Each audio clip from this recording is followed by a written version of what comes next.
Hello, friends. Today I decided it'd be a good idea to go over something that's been requested a few times while streaming and from some comments I've seen on videos, which is some unknown factors of PD2. Common question I've asked people is what's something you've learned that you wish you knew sooner when playing the game, and this came about after showing several people the PD2 Trader add-on as well as some of the resource websites like the Hiim website. There's a lot of little things that people have seen me do on my stream and they said, wow, I never knew about that and I wish I did, and I want to highlight a few of those. And while I'm sure I won't cover every single one, and I'm sure there will be many in the comments that are left down there, I just want to have a good repository of this information for people and a helpful way for them to find it. One of the first tricks I want to highlight is a small one that you can start really early in your journey through PD2 if you're a low-level character or starting your first time. This is something to do early on when you have about 10,000 gold or a little bit more, and it makes getting your TP and ID scroll setup much easier. What we're going to do is buy a tome of TP and a tome of ID from Akara. And instead of buying out the rest, we're actually going to run over to Charcy and we're going to vendor these tomes to her and buy them back. So we're going to go to the MISC tab and we're going to vendor these. Now you can buy them back for $35.87 for the AD TP and the $28.69 for the ID tome. This gives you a filled TP and a filled ID right away for much cheaper than it would cost just to buy all 80 scrolls directly from Akara. It's a nice little tip to get these filled up early and save a little bit of money, especially when gold might be a little bit tight. Next up is another fun trick with Akara as well, and this one is if you're shopping for some items. So what we're going to do is we're going to buy one of these PvP portals, and they cost basically nothing, and what they do is they open a PvP specific map. Now the question is, who do we want to shop for? Do we want to shop from Akara? Do we want to shop from Charcy? It depends what weapon or armor you're looking for, but let's assume we're doing Akara. However, you can open these in any part of Act 1. Now do be aware that if you have a mercenary, this will kill your mercenary essentially, meaning you do have to pay the cost to rehire it, so be aware of that. So what we're going to do is we're going to look at Akara's inventory, and we can see all the things she has. Maybe I'm shopping for a Necro Wand or a Scepter. So take a look at that inventory really quick. Just memorize it. We're going to go in. We're going to come out. We're going to talk to her again. And you'll see that the inventory has changed. So if you're fishing for a certain item, maybe something in normal, which is usually where this is done. Maybe you're looking for something really good for a Paladin, a Sorceress, a Necro. And you can do this on Charcy as well for armors and weapons for other classes. This lets you just easily fish by going in and out of the arena without having to exit town, exit games, swap games. This does only really work in Act 1, as this is where these portals are centered and work. If you were going to do this in any other act, you do usually have to leave the game or exit the town. The other example of this that I can think is fast is in Act 2. If you get the right layout with Drognin, where the exit is on the right side near where Drognin is, you can run in and out, resetting him for wands and staves and things like that. Or this is an excellent tip early. There's a lot of classes that benefit from this. If you have a bunch of gold and you're trying to find something with a lot of plus skill, this is a great way to do it. I did this on my Paladin to get a +3 Holy Bolt Scepter with 2 sockets early on to make Neophyte. So there's a lot of good use cases for this throughout the game. Even as you get into Nightmare or Hell, I'm sure there's a lot of cool things you can fish up from Charcy if you just do it over and over. Our next little tip involves map crafting. So once you're at the end game and you're crafting your maps and trying to make them rare or whatever you want to do with them, there's something that I've noticed a lot of people don't know about, and that's creating infused orbs. If you've played enough and done maps and maybe run to the Goblin event, you probably run into infused orbs and thought about, well, I wish I had more of these. Well, you can actually craft them. Most people actually just take the map and put the orb in, the rune in, and the jewel in to take it from white to rare. What a lot of people don't know is you can pre-craft these. Instead of crafting it with the map itself, you can craft an infused orb, which now can just be used with the map. This means you can pre-craft a bunch of orbs, both for rolling rare maps or re-rolling rare maps, and use them in the future. You can bulk craft these as well by taking the proper amount of orbs, runes, and jewels, and crafting them into infused orbs. You can do the same with the orbs that re-roll the maps and their materials as well, giving you a healthy stock of these to use in the future instead of doing it one by one with each map. I usually like to bulk craft at least 50 at a time if I have enough resources. That way I have plenty to use while rolling all my maps. This is just a nice handy tool, and I am surprised a lot of people don't know about it, but it isn't really spelled out that you can create an infused orb, especially because when you look at the description of these things before you craft infused, they just say to cube it with a map.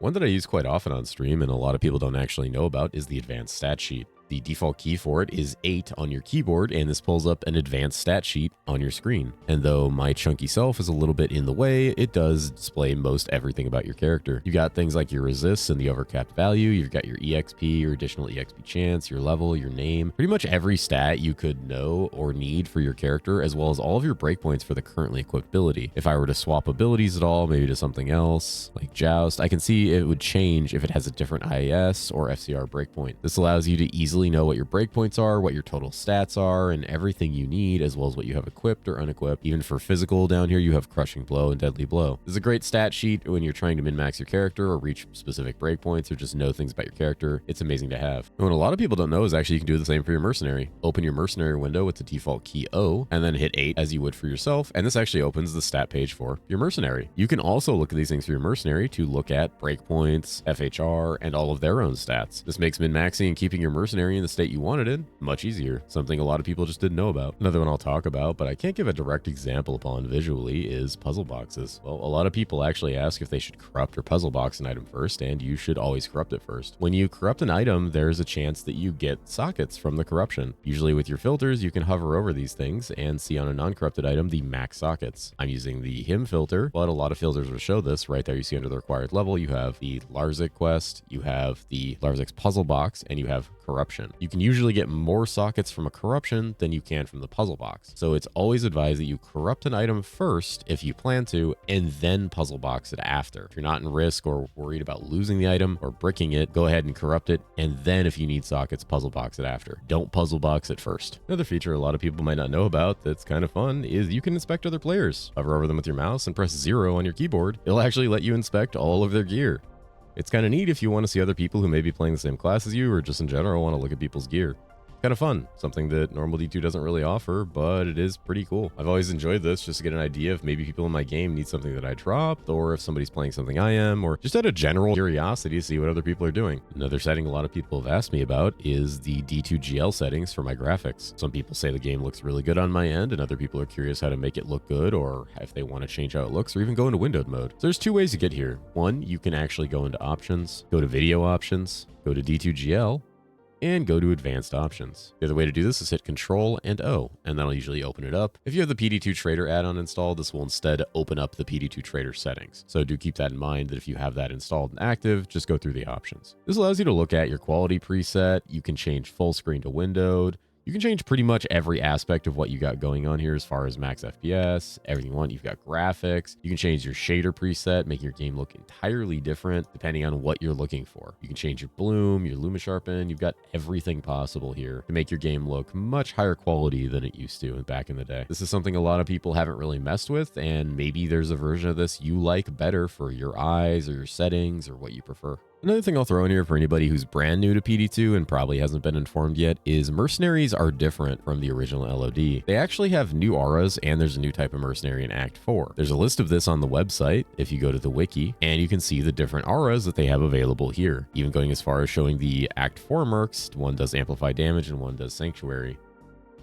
This is a pretty big difference from the original game and gives you a lot more cool options available to you for what kind of aura or effect your mercenary gives you in battle. So something to keep an eye on and keep in mind when you're actually looking at these things and trying to decide what you want to accompany you. And then the last thing I want to chat about before we end the video is drop rates and how they work in PD2. This is going to be a brief overview as there's much more detailed mathematical information available on the wiki, and I'll link to this exact page in my description for the video. However, the difference in PD2 over LOD is the amount of players it counts when you're by yourself. Essentially what it counts as the base drop rate is 5 partied players in a game for solo play, and this does scale up per player until it's slightly above the vanilla version of players 8. What players in a game, in a brief way to describe what you see here, actually affects is no drop chance. The chance that when loot is rolled or drops are rolled on how many items something's going to drop, it changes if something will not drop. So down here you have a handy chart based on different types of monsters, and it shows you the actual percentages in LOD, original Diablo 2, and what it looks like on PD2. And you can see here there's a significant difference even in just the base game of your no drop chance. This is why if you've played the 2 and are new to PD2, you're going to notice much more items are dropping, especially if your filter isn't stricter. The main thing this affects is no drop, meaning that just more items do appear because less are being counted as a no drop and vanishing before they can hit the ground in the calculation. And as you can see, even at player 7 and player 8 on some monsters, you are looking at 0% no drop, meaning all items drop. This is a brief explanation of it and just a very